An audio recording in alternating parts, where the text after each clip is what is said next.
Boa noite, irmãos, a paz do Senhor.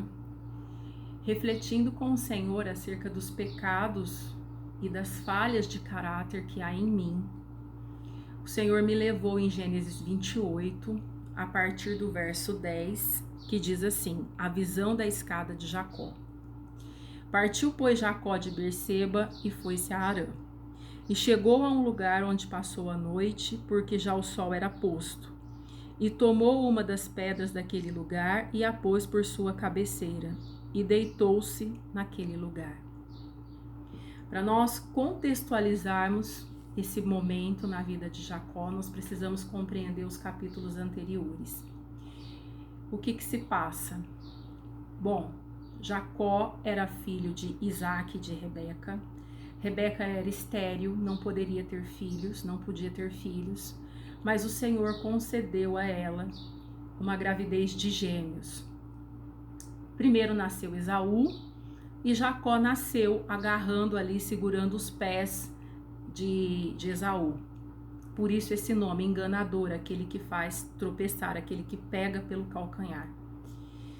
E Jacó sabia, desde pequeno, que o detentor da bênção, da primogenitura, seria ele, embora Esaú tivesse nascido primeiro. Mas nasceu no coração de Jacó uma ambição por causa dos benefícios da bênção da primogenitura. E o que seria isso? Seria a porção dobrada da herança do pai. Então Jacó foi ali nutrindo aquele sentimento de ter ambição, de querer uma porção dobrada daquilo, motivado pela mãe imprudente que foi Rebeca, porque Rebeca tinha uma preferência por Jacó, porque Jacó ficava ali no trato, na lida das tendas, enquanto Esaú ficava no campo, na caça. Então Isaac tinha uma preferência por Esaú e Rebeca uma preferência por Jacó. E preferência, irmãos, nós devemos ter em obedecer tão somente a Deus. Quando qualquer tipo de preferência nossa fica acima da preferência de obedecer ao Senhor, com certeza confusão e transtorno nós vamos atrair para nós. Então, mesmo ele sabendo que ele seria o detentor da bênção, o tempo foi passando e a Rebeca teve uma brilhante ideia de ajudar o filho, ela não teve paciência de chegar o momento do Senhor para que isso acontecesse de uma maneira pacífica e dentro da vontade do Senhor. Ela decidiu enganar o marido, ela bolou todo um plano, ela tramou todo um plano maligno para que Jacó alcançasse a bênção da primogenitura. Ela sabia que Isaac iria abençoar, então ela, junto ali com Jacó, preparou um guisado de lentilha, e Esaú acabou vendendo o direito de primogenitura para o Jacó. E quando Esaú descobriu que ele tinha sido enganado pelo irmão, perdido o direito da primogenitura, ele já fazia tudo de errado, ele já tinha um pêndulo muito,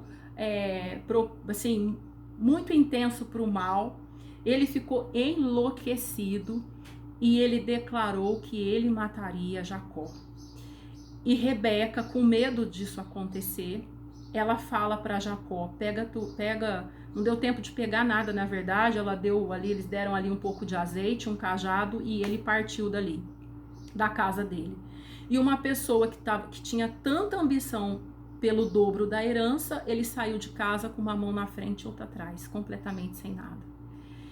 E ela fala para ele: olha, vai para casa do meu irmão, casa com uma pessoa assim, assim, assado, com uma mulher assim, assim, assado, dando todas as instruções, não pautadas pelo Senhor.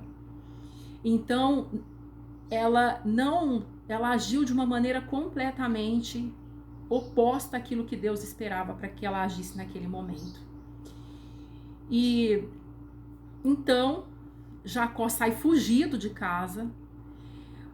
nós sabemos que nós somos chamados a sermos peregrinos e forasteiros, não fugitivos da maneira de Jacó naquela ocasião.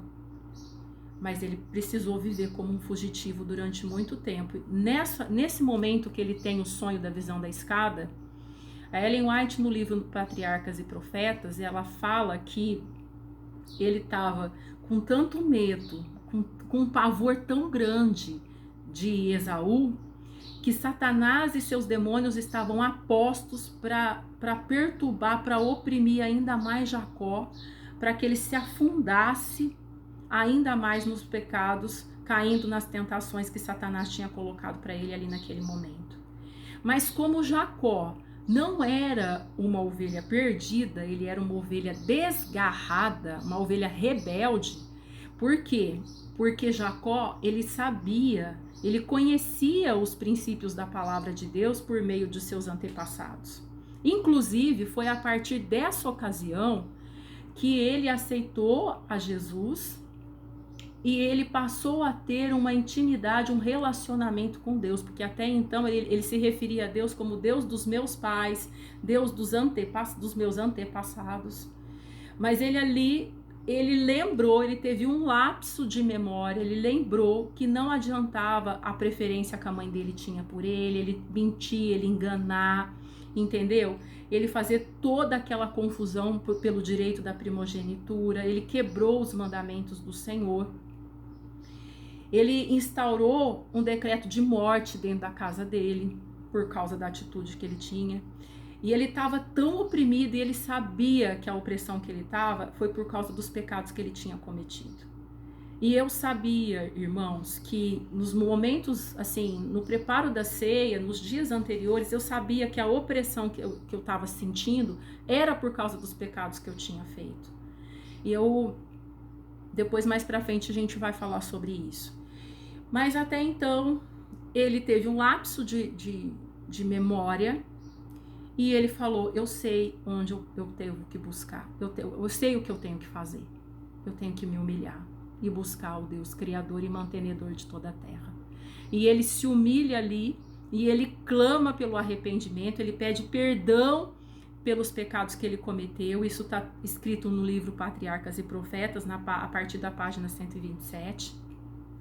E Deus revela para ele o plano da salvação, que diz assim: e sonhou e era posta na terra uma escada cujo topo tocava aos céus. E eis que os anjos de Deus subiam e desciam por ela, e eis que o Senhor estava em cima dela e disse: eu sou o Senhor, o Deus de Abraão teu pai e o Deus de Isaque.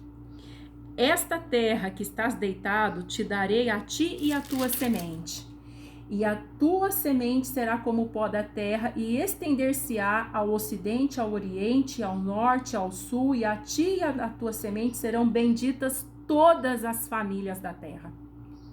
E eis que estou contigo, e te guardarei por onde quer que fores, e te farei tornar a esta terra, porque não te deixarei até que haja feito tudo o que tenho dito.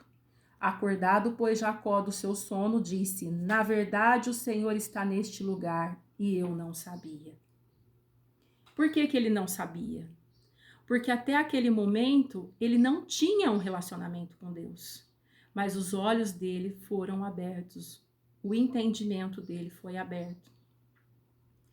E como consequência da loucura de Rebeca, ela colocou a preferência, os pecados dela, as atitudes dela, o eu dela acima da obediência ao Senhor.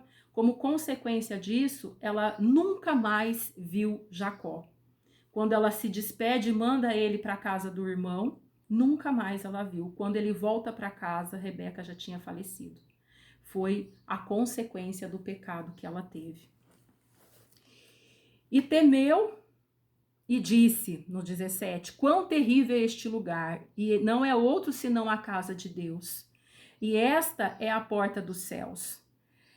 Então levantou Jacó pela manhã de madrugada e tomou a pedra que tinha posto por sua cabeceira e a pôs por coluna, e derramou azeite em cima dela, e chamou o nome daquele lugar Betel. O nome, porém, daquela cidade antes era Luz. E Jacó fez um voto solene, dizendo: Se Deus for comigo e me guardar nesta viagem que faço, e me der pão para comer e vestes para vestir, e eu em paz tornar a casa de meu pai, o Senhor será o meu Deus. E esta pedra que tenho posto por coluna será a casa de Deus. E de tudo quanto me deres, certamente te darei o dízimo. Ellen White fala que de maneira nenhuma Jacó nesse momento estava barganhando com Deus. De modo nenhum. Era o transbordar do coração de Jacó pela graça que ele recebeu de ver o plano da salvação, porque a escada simboliza Jesus, é que nos liga aqui da terra aos céus. Os anjos subindo e descendo, ou seja, o ministério dos anjos trabalhando assiduamente, levando bênção, trazendo bênçãos, nos protegendo, nos livrando. Os anjos estão presentes, ele viu tudo isso, então ele se compromete com Deus e ele faz esse voto. Então, ele dá ali, ele não deu o dízimo ali naquele momento, porque ele não tinha nada para dar. O que Jacó poderia dar ali naquele momento? Ele deu tudo o que ele tinha. Ele tinha uma porção de azeite que serviria de alimento, que serviria talvez para passar num ferimento que ele pudesse ter ao longo dessa viagem maluca, porque ele estava saindo, né, ali sobre essas condições. Ele deitou todo o azeite, ele deu tudo que ele tinha para Deus. E ali começou, deu-se início ao tratamento da vida de Jacó. E no último sábado, os pastores comentaram duas coisas importantes. O pastor comentou a respeito da importância do domínio próprio que Paulo teve em Atos 24. E a pastora também citou da importância da maturidade espiritual. A maturidade espiritual nada mais é do que o cumprimento de Isaías 8:20, que é o cumprimento da lei e ao testemunho. Foi nisso que exatamente Rebeca falhou. Rebeca teve uma falha grave de caráter, porque ela sabia, ela não foi mansa e nem teve domínio próprio para administrar aquela situação. Inclusive tem um autor que diz que mansidão, vou até ler aqui, manso é aquele que não causa transtorno. E Rebeca causou muito transtorno na casa dela. Quieto ou domínio próprio é aquele que, mesmo não ter sido ele a causar o transtorno, mas inevitavelmente se depara com ele, sabe se portar pacificadamente. Irmãos, durante o preparo da ceia, eu acordei numa certa manhã com duas palavras na minha cabeça: mansidão e quietude. E eu achei muito interessante, fui buscar do Senhor e eu comecei a ver o que significava mansidão e quietude. Mansidão e quietude, a mansidão é um conceito de submissão a Deus, despretensiosamente, uma pessoa comedida, ela é uma pessoa inclinada à vontade de Deus. Isso é o significado no hebraico, que pensa antes de agir, ou seja, o resultado disso, ela exerce o domínio próprio. E mansidão e domínio próprio são dois requisitos, é o fruto do Espírito que vai precisar estar desenvolvido em cada um de nós. E em mim mais do que nunca, irmãos, porque eu agi de uma forma totalmente contrária ao que se diz respeito a uma pessoa, uma mulher ser mansa e ser quieta. De que forma? O contrário de mansidão é uma pessoa alvoroçada, apavorada, que causa transtorno, uma pessoa não civilizada. E tudo isso foi Deus me mostrando durante o preparo da ceia e ali eu meditando e venho meditando com o Senhor ainda a respeito disso, pedindo para o Senhor socorro, nessa área, que eu creio que nem começou o tratamento, apenas começou assim, meus olhos foram abertos para a necessidade, da importância disso estar desenvolvido em mim, que é urgente na minha vida. E no último acampamento que teve, quando a irmã Tati pregou a respeito da relação que há entre as 3 mensagens angélicas e o cuidado com a alimentação, né, nós fazermos uso somente dos alimentos de Deus, porque é isso que vai nos dar poder de influenciarmos as pessoas para podermos proclamar o autoclamor, a lei e o testemunho. Naquela ocasião, quando ela pregou, eu fiz um voto com Deus. Eu fiz um voto que eu não comeria mais açúcar e nem arroz branco, porque essas duas coisas eram muito intensas para mim. E eu não conseguiria somente obedecer, eu tinha que fazer um voto. E fiz. E a Bíblia fala que é melhor, se você fizer um voto, não tardes em cumpri-lo. Porque se você não for dar conta de fazer, você não faz. E na Bíblia King James fala que Deus requerirá daquele que quebrar um voto. E Satanás, sabendo disso, ele ciranda a muitos, fazendo com que estes caiam na tentação da quebra do voto. Por quê? Porque o voto é uma das ferramentas de adoração a Deus. E ele sabe, Satanás sabe, que quando um voto é quebrado, Deus vai requerer dessa pessoa. E o que Deus requer dessa pessoa? O poder de influenciar as pessoas a conhecerem, a trilharem ao caminho de Cristo, ou até mesmo aqueles que estão longe dos caminhos de Deus retornarem para o caminho do Senhor. Isso é muito grave. É o poder de influência que o Senhor deseja derramar sobre as nossas vidas.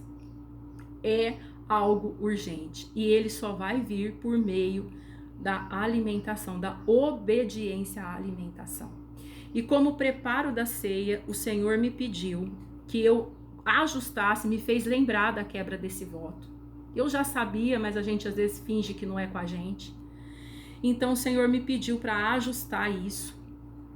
E eu renovei, eu não vou falar renovei, não vou falar que eu fiz uma aliança, mas eu decidi, eu me comprometi com o Senhor de estar cuidando da minha alimentação, cuidando do corpo, que é o templo do Santo Espírito de Deus. E eu decidi cuidar disso, irmãos. E o Senhor, a partir daí, o Senhor começou a me mostrar algumas coisas. Por exemplo, o Senhor me pediu que eu deixasse no altar o açúcar, o arroz branco, leite e laticínios e derivados e a farinha de trigo. Por quê? Porque a farinha de trigo, irmãos, o glúten que contém na farinha de trigo é extremamente prejudicial, inflama as células do nosso corpo.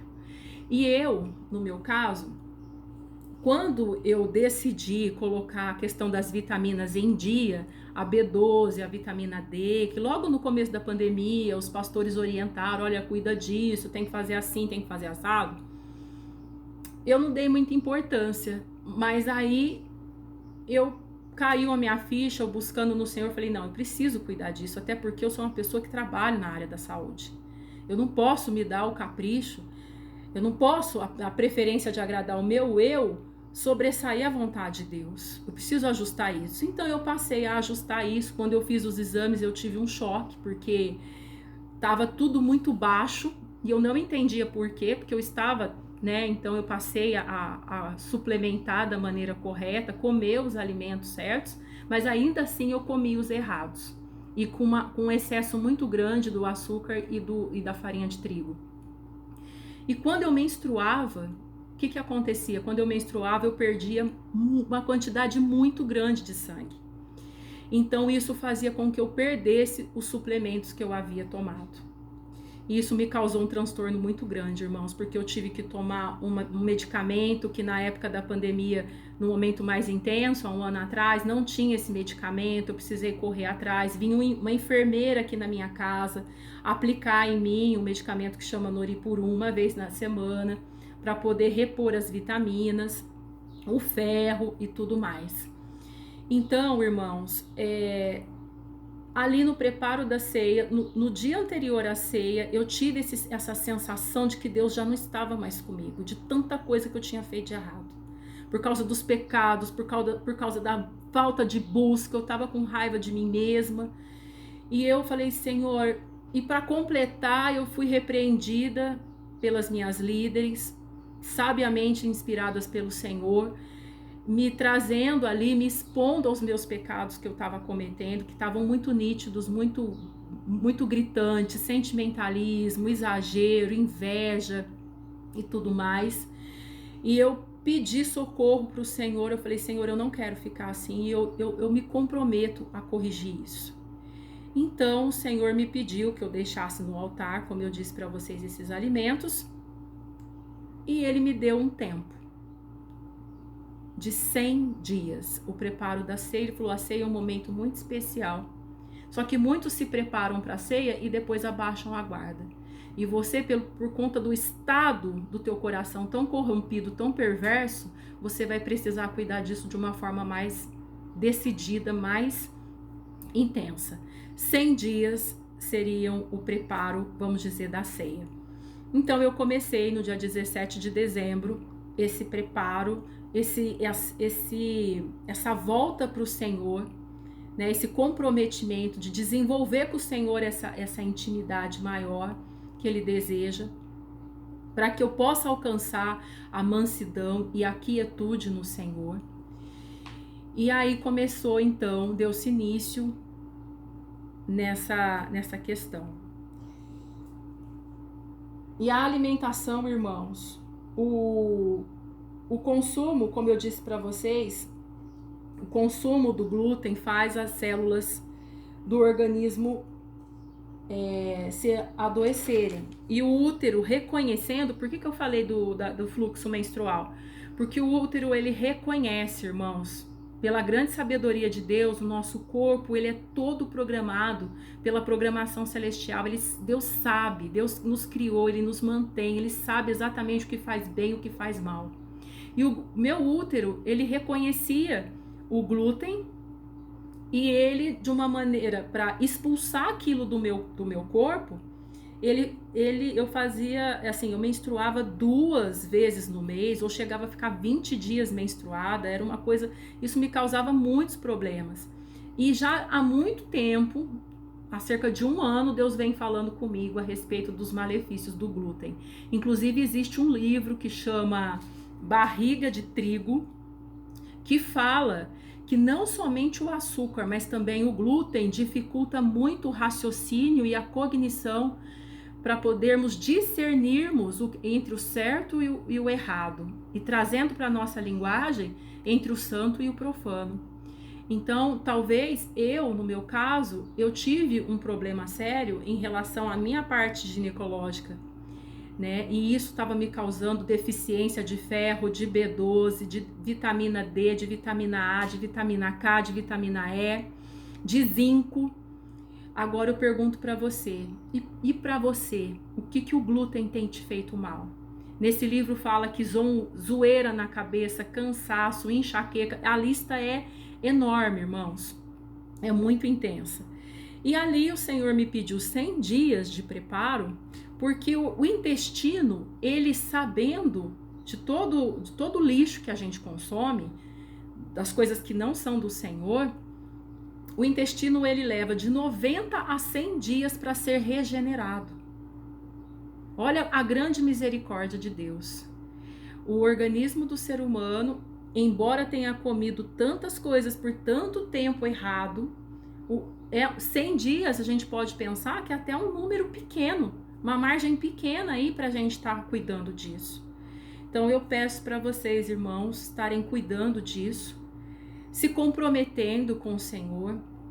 Para alguns serão necessários fazer um voto solene em humilhação, com consciência daquilo que está fazendo, e que o Senhor possa estar abençoando a cada um de vocês, em nome de Jesus, porque o maior interesse que o Senhor tem em nós é derramar poder. E que poder? O poder de influenciarmos as pessoas a alcançarem o caminho da salvação. E é isso que a gente precisa buscar, irmãos. Não o convencimento, porque o convencimento quem dá é o Espírito Santo de Deus. Mas o poder de influenciarmos, isso o Senhor deseja que nós busquemos por meio da mansidão e da quietude, que é o domínio próprio. Que Deus abençoe.